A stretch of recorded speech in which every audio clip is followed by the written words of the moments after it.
നമ്മൾ സ്വയം ഇന്ത്യയിൽ തന്നെ നിർമ്മിച്ച ഉപകരണങ്ങളാണ് ബ്രഹ്മോസ് മിസൈലും ആണ് നമ്മൾ ഉപയോഗിച്ചിരിക്കുന്നത്. അപ്പോൾ അതിൻ്റെ എല്ലാം കഴിവ് ലോകത്തിന് മൊത്തത്തിൽ ഈ ഡിഫൻസ് കാര്യങ്ങളിൽ ശ്രദ്ധിക്കുന്ന എല്ലാവർക്കും ബോധ്യമായിട്ടുണ്ട്. നമസ്കാരം, കർമ്മ ന്യൂസിലേക്ക് സ്വാഗതം. ഇതിനു മുൻപും കർമ്മ ന്യൂസിൻ്റെ പ്രേക്ഷകർക്ക് പരിചയം ഉള്ള ഡോക്ടർ ക്യാപ്റ്റൻ കെ അരവിന്ദാക്ഷ പിള്ളയാണ് ഇപ്പോൾ എൻ്റെ കൂടെ ഉള്ളത്. അദ്ദേഹം ഒരു സൈനികനാണ്. ഇതിനു മുൻപും പ്രേക്ഷകർക്കൊപ്പം അദ്ദേഹത്തിൻ്റെ യുദ്ധവിശേഷങ്ങൾ അദ്ദേഹം പങ്കുവച്ചിട്ടുണ്ട്, ഓർക്കുമായിരിക്കുമല്ലോ. എന്തായാലും ഇന്ന് യുദ്ധം നടക്കുന്ന പശ്ചാത്തലത്തിൽ, ഇപ്പോൾ സംഘർഷം ഒരുവിധം ഒതുങ്ങിയിരിക്കുന്ന ഈ പശ്ചാത്തലത്തിൽ അദ്ദേഹം വീണ്ടും ഈ യുദ്ധ സ്ഥിതികളെ വിലയിരുത്താൻ കർമ്മ ന്യൂസിൽ എത്തിയിരിക്കുകയാണ്. നമുക്ക് അദ്ദേഹത്തോട് സംസാരിക്കാം.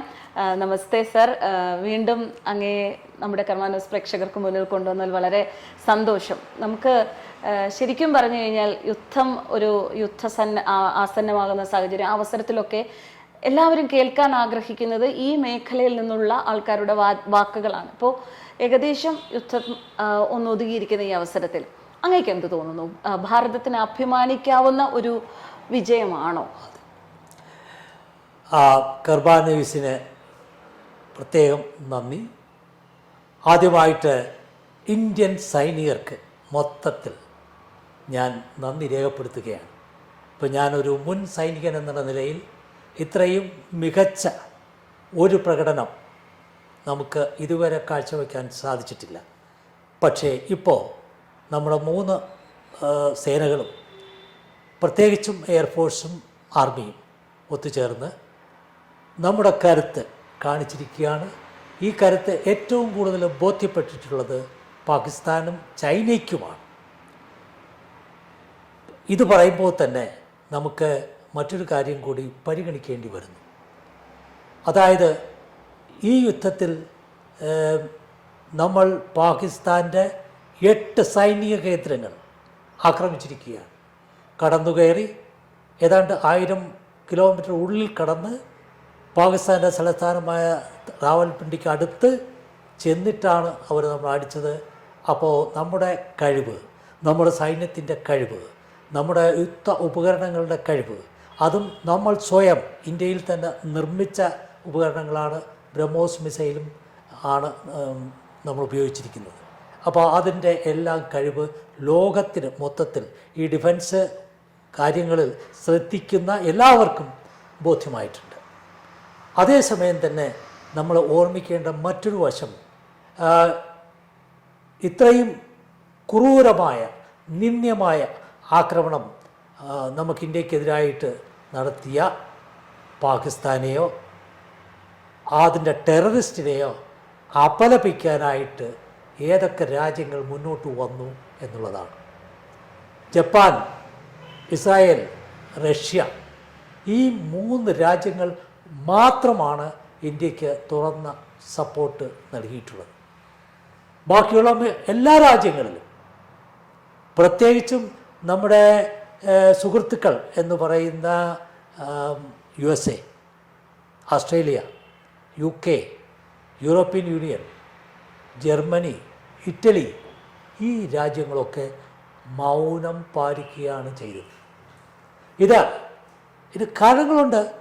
അപ്പോൾ അന്തർദേശീയ തലത്തിൽ ഇതെന്തുകൊണ്ട് സംഭവിക്കുന്നു എന്ന് നമുക്ക് മനസ്സിലാക്കണം, നമ്മൾ ഇന്ത്യക്കാർ മനസ്സിലാക്കണം. അപ്പോൾ യുദ്ധത്തിൽ ജയിക്കുന്നത് ഒരു കാര്യം. ഇപ്പം ഗാസയിൽ നടക്കുന്നത് നമുക്കറിയാം.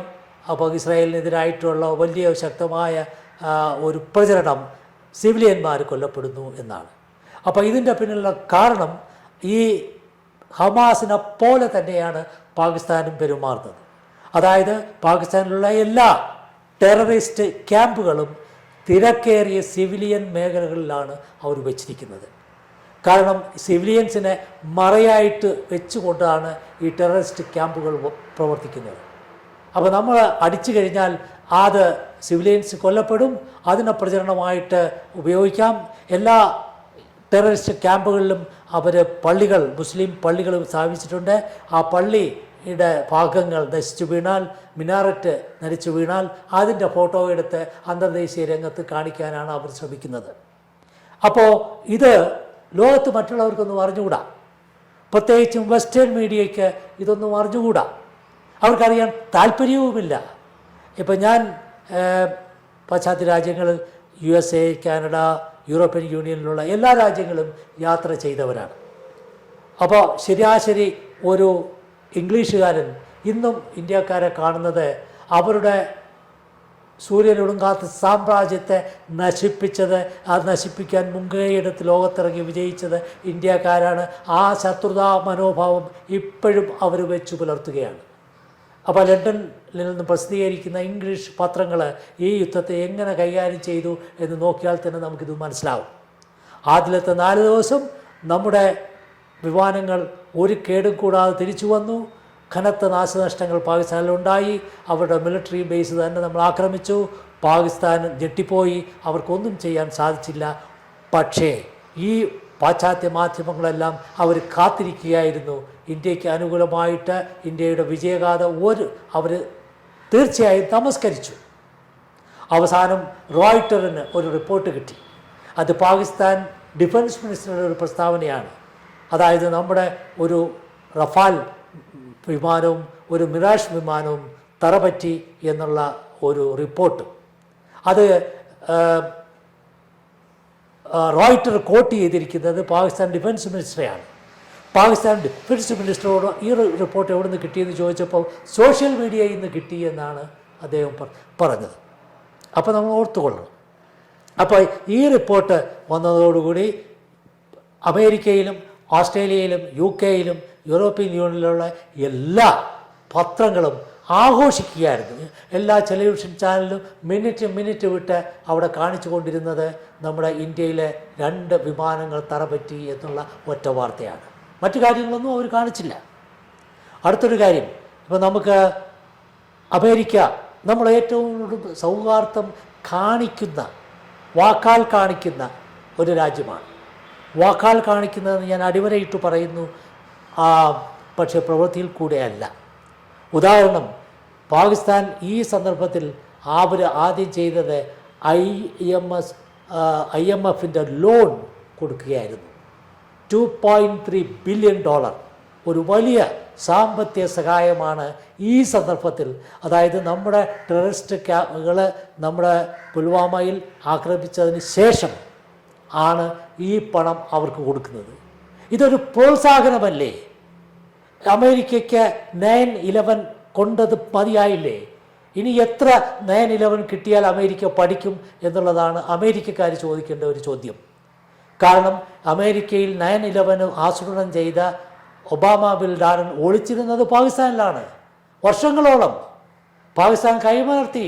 ഇങ്ങനെ ഒരാളിവിടെ ജീവിച്ചിരിക്കുന്നത് നമുക്കറിഞ്ഞുകൂടാ. ഒബാമ ബിൻ ലാഡൻ ജീവിച്ചിരുന്നത് പാകിസ്ഥാൻ മിലിറ്ററി ക്യാമ്പിൽ നിന്നും ഏതാനും ദൂരെയായിരുന്നു. എന്തുകൊണ്ട് അറിഞ്ഞില്ല? ഇത് വിശ്വസിക്കാൻ പറ്റുമോ? അപ്പോൾ അമേരിക്ക ചെയ്തത് ഇത്രയും ക്രൂരമായി നീചവയമായി പെരുമാറിയ പാകിസ്ഥാന് പണം കൊടുത്ത് സഹായിച്ചതാണ്. ഈ പണം കൊടുത്ത് സഹായിച്ചതിൻ്റെ പിന്നിൽ പ്രധാനമായിട്ടും ഉള്ളത് ബിസിനസ് ഇൻട്രസ്റ്റ് ആണെന്ന് കൂടി നമ്മൾ മനസ്സിലാക്കണം. കാരണം ഈ പാകിസ്ഥാനിലുള്ള ഇത്രയും ടെററിസ്റ്റുകൾ ഉപയോഗിക്കുന്നത് എല്ലാം അമേരിക്കൻ ആയുധങ്ങളാണ്. കാര്യം അവർക്ക് വേണ്ടത് അമേരിക്കൻ ആയുധങ്ങൾ വിറ്റഴിക്കണം. അമേരിക്കയുടെ ഇൻഡസ്ട്രീസിൻ്റെ 30% ആയുധങ്ങളാണ്. അപ്പോൾ അത് നമുക്ക് ലോകം മുഴുക്കെ അറിയാം. അപ്പോൾ അവർ ലക്ഷ്യമിടുന്നത് ആയുധ കച്ചവടം മാത്രമാണ്. നമ്മൾ റഷ്യയിൽ നിന്നും ഒരു S-400 വാങ്ങിച്ചത് അമേരിക്കയ്ക്ക് ഒട്ടും സഹിച്ചില്ല. അത് നേരെ മറിച്ച് പാകിസ്ഥാൻ ചൈനയിൽ നിന്നും അവരുടെ നമ്മുടെ S-400 തുല്യമായ PL-15E അത് വാങ്ങിച്ചതിന് ഒരെതിർപ്പും അമേരിക്ക കാണിച്ചില്ല. ചൈനയുടെ JS-17, JS-10 ഈ എയർക്രാഫ്റ്റുകൾ വാങ്ങിച്ചതിന് അമേരിക്ക ഒരു എതിർപ്പും കാണിച്ചില്ല. പക്ഷേ ഇന്ത്യ റഷ്യയിൽ നിന്നും വാങ്ങിച്ചതിൻ്റെ പേരിൽ ഇന്ത്യയെ അവർ എന്താ പറയുന്നത്, ബ്ലാക്ക് ലിസ്റ്റ് ചെയ്യുമെന്ന് വരെ പറഞ്ഞു പേടിപ്പിച്ചു. പക്ഷേ ഒന്നും ഉണ്ടായില്ല. അത് മറ്റൊരു കാര്യം. ഒന്നും ഉണ്ടാകാത്തതിൻ്റെ കാരണം മറ്റൊന്നാണ്. കാരണം അവർക്ക് ഇന്ത്യൻ മാർക്കറ്റ് വേണം. അമേരിക്കൻ ബിസിനസ്സിന് ഇന്ത്യൻ മാർക്കറ്റ് വേണം. ലോകത്തിലെ ഏറ്റവും കൂടുതൽ വികസിക്കുന്ന മാർക്കറ്റാണ് ഇന്ത്യ. ഈ മാർക്കറ്റ് ലക്ഷ്യമിട്ടാണ് അമേരിക്കയും പാശ്ചാത്യ രാജ്യങ്ങൾ, യൂറോപ്യൻ യൂണിയൻ മുഴുവൻ ലക്ഷ്യമിടുന്നത്, ഇല്ലാതെ ഇന്ത്യയോടുള്ള സ്നേഹമല്ല. ഇപ്പം ഞാൻ ഈ രാജ്യങ്ങളിലൊക്കെ ചെല്ലപ്പോൾ പലപ്പോഴും പച്ചയായിട്ട് പാശ്ചാത്യ നേതാക്കന്മാർ എന്നോട് ചോദിക്കാറുണ്ട്, നിങ്ങൾ എന്തിനാണ് ഈ ഉപകരണങ്ങളൊക്കെ ഉണ്ടാക്കുന്നത്? ഞങ്ങൾ തരില്ലേ? അതിൽ എത്രയോ നല്ല ഉപകരണങ്ങൾ ഞങ്ങൾ തരും, എന്തിനാണ് നിങ്ങൾ ഉണ്ടാക്കുന്നത്? ചോദ്യം ഉണ്ടാക്കാറുണ്ട്. എന്തിന് നിങ്ങൾ കപ്പലും വിമാനമൊക്കെ ഉണ്ടാക്കുന്നത്? ഞങ്ങൾ തരില്ലേ എന്ന് ചോദിക്കാറുണ്ട്. മറ്റൊരു ചോദ്യം അവർ ചോദിക്കുന്നത് ഇപ്പോഴും പാശ്ചാത്യരുടെ മനസ്സിൽ ഒളിഞ്ഞു കിടക്കുന്ന റേഷ്യലിസമാണ്. എന്നോട് പച്ചയായിട്ട് യുനെസ്കോ ഇരിക്കുമ്പോൾ അവിടെയുള്ള പാശ്ചാത്യർ വളരെ സ്നേഹമുള്ള സൗഹൃദമുള്ള സുഹൃത്തുക്കൾ ചോദിക്കുകയാണ്, ഈ ലോകത്തെ ഏറ്റവും മെച്ചപ്പെട്ടവർ അല്ലെങ്കിൽ ഏറ്റവും ഉന്നതരെന്ന് പറയുന്നത് വൈറ്റ് വെള്ളക്കാരല്ലേ എന്നോട് ചോദിക്കുകയാണ്. രണ്ടാമത്തത് മഞ്ഞ നിറമുള്ളവരല്ലേ? മൂന്നാമത് നിങ്ങളാണ്, ഇന്ത്യക്കാരാണ്, ഒരു സംശയമില്ല, അത് ഞങ്ങൾ അംഗീകരിക്കാം. അപ്പോൾ അവരെപ്പോഴും ഇന്ത്യയെ മൂന്നാം തരക്കാരായിട്ടാണ് കാണുന്നത്. ഇന്ത്യയുടെ ഈ അടുത്ത കാലത്ത് കഴിഞ്ഞ 10 വർഷമായിട്ടുള്ള വളർച്ച സഹിക്കാൻ പറ്റാത്തവരാണ് പാശ്ചാത്യ ലോകത്തുള്ള എല്ലാ വെള്ളക്കാരും. ഈ സത്യം നമ്മൾ അംഗീകരിച്ചേ മതിയാവൂ. ഇത് അംഗീകരിച്ചു കൊണ്ട് വേണം നമ്മൾ ഓരോ പോളിസിയും ഉണ്ടാക്കേണ്ടത്. ഇപ്പോൾ നമുക്ക് നടക്കുന്ന അവരുടെ നല്ല വാക്ക്, ചക്രവാക്കിൽ കണ്ട് മയങ്ങി. നമുക്കറിയാം, നമ്മുടെ പ്രധാനമന്ത്രി വാജ്പേയി ലാഹോറിൽ ഇരുന്ന് കവിത ചൊല്ലുമ്പോൾ മുഷാറഫ് കാർഗിലിൽ താളമടിച്ചിരിക്കുകയായിരുന്നു. ചതിയായിരുന്നു. അപ്പോൾ ഈ കാര്യം നമ്മുടെ സൗഹൃദത്തിൽ വലയത്തിൽ എപ്പോഴും വീണു പോകുന്ന ഒരവസരം ഇന്ത്യക്ക് പലതവണ ആവർത്തിച്ച് സംഭവിച്ചുകൊണ്ടിട്ടുണ്ട്. നമ്മുടെ ഇപ്പം തന്നെ നമ്മുടെ ഇപ്പോഴത്തെ ഈ നമ്മുടെ സീസ് ഫയർ അത് അംഗീകരിക്കാതെ ഒരു ദിവസം കൂടി നീണ്ടുപോയെങ്കിൽ പാകിസ്ഥാൻ പ്രൈം മിനിസ്റ്റർ വിമാനത്തിൽ കയറി ഡൽഹിയിൽ വന്ന് മോദിയുടെ കാല് പിടിച്ചതിൻ്റെ ഗതി വന്നേനെ എന്നാണ് എൻ്റെ വിശ്വാസം. അത്ര വിജയിച്ചാണ് നമ്മളിരിക്കുന്നത്. അപ്പോൾ നമുക്ക് ഈ പല കാര്യങ്ങൾ നമുക്ക് ഇനിയുമുണ്ട്. ഇത് നമ്മുടെ വിജയത്തിൻ്റെ സൂചകമാണ്. പക്ഷേ ഇത് ലോകത്തിന് ബോധ്യപ്പെടുത്തേണ്ട ഒരു കാര്യം കൂടി നമുക്കുണ്ട് എന്ന് പറഞ്ഞുകൊണ്ട് നമ്മുടെ സൈനികർക്ക് ഒന്നുകൂടി അഭിവാദ്യം അർപ്പിച്ചുകൊണ്ട് നന്ദി, നമസ്കാരം.